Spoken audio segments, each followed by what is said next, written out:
Yo, YouTube, what's up with your boy, Sports and Fitness Rants? I'm back, guys. Hit the like button, subscribe to my channel. Scottie Pippen, man. Over the last several years, there's been a lot of talk about Scottie Pippen. You know, Scottie Pippen brought a lot of this on himself with that book. But a lot of people, when they bring up Scottie Pippen in these discussions, these debates, they try to overrate Scottie Pippen, right? They try to make it seem as if Scottie Pippen was this great scorer, that Scottie Pippen did all these amazing things, and that Michael Jordan would never be who he was, or he would never win anything without Scottie Pippen. Now, yes, Scottie Pippen was a key contributor to the Chicago Bulls dynasty. Absolutely. No doubt about it. No one could win it on their own. However, though, when people talk about Scottie Pippen, you know, guys like J.J. Redick, guys like Nick Wright, guys like Shannon Sharp, they'll have you believe that Scottie Pippen was the reason that the Bulls won, and that Michael Jordan needed Scottie Pippen or he would have never been anything and never won anything. They really try to make you believe that Scottie Pippen was the driving force behind that Bulls dynasty. And in reality, anybody who grew up watching basketball in the 80s, 90s, during that era, knows that Scottie Pippen was not a scorer. Scottie Pippen could maybe give you 18 to 22 points a night, but he was not going to give you 30 points consistently. Never. He was not a scorer like that. He was a good all-around player. He was a good playmaker, a great defensive player, a good rebounder for his position. Not great, a good rebounder for his position.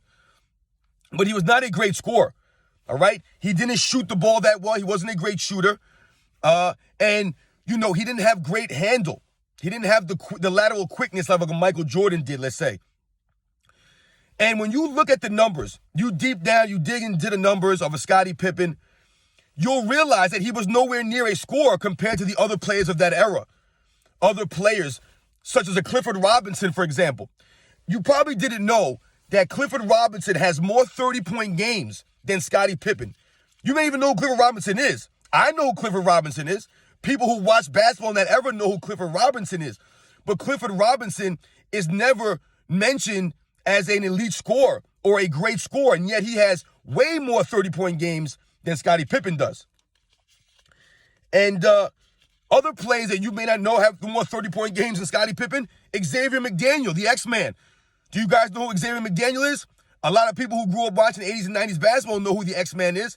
He was nowhere near considered a scorer, has more 30-point games than Scottie Pippen. Joe Dumars, another great player from the 80s and the 90s era, people don't consider a scorer, has more 30-point games than Scottie Pippen. So when you think about Scottie Pippen, he was not a scorer, nowhere near a scorer consistently. Jeff Malone, do you know who Jeff Malone is? Jeff Malone has more 30-point games than Scottie Pippen by a mile. So these players I've just mentioned are never known to be quote-unquote scorers in that era, yet they have way more 30-point games than Scottie Pippen. Now, you can turn around and say that Scottie Pippen doesn't have as many 30-point games because he played with Michael Jordan. That doesn't really make any sense to me because, as you can see, great players benefit from playing with other great players. So Scottie Pippen benefited from playing with Michael Jordan. So the amount of 30-point games that he did have in his career, the amount of 20-point games he had in his career, was actually attributed to playing with Michael Jordan. Same thing with his assist numbers. Who do you think Scottie Pippen was passing the ball to for most of these assists? Michael Jordan. If I'm passing the ball to Michael Jordan, I would have a good amount of assists also. So that also is a myth that people act as if Scottie Pippen was this amazing passer or he was a better playmaker than Michael Jordan. That's not true. But because the Bulls play in the triangle offense, that was part of the reason why Michael Jordan sacrificed his stats for the overall of winning.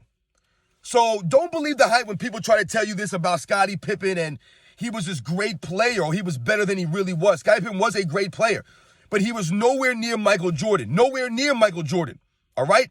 And he was nowhere near the top 5 best players in the NBA at any time. I don't care what people tell you. I don't care what, this person says about the 90s when Michael Jordan retired, Scottie Pippen was the best player in the NBA. That's a false statement right there. He was not better than Hakeem Olajuwon. He was not better than Charles Barkley. He was not better than David Robinson. He wasn't better than Karl Malone. He wasn't better than these guys, all right? He was not. He was a great player. He was a top 10 player at best, all right? Because that era was stacked with superstars. So once again, I've shown you guys examples and proof. Scottie Pippen was not a great scorer. Scottie Pippen was not the reason that the Bulls won, and that Michael Jordan, that was the reason why he had to score so many points consistently. He never played with another great scorer or another scorer in general, all right?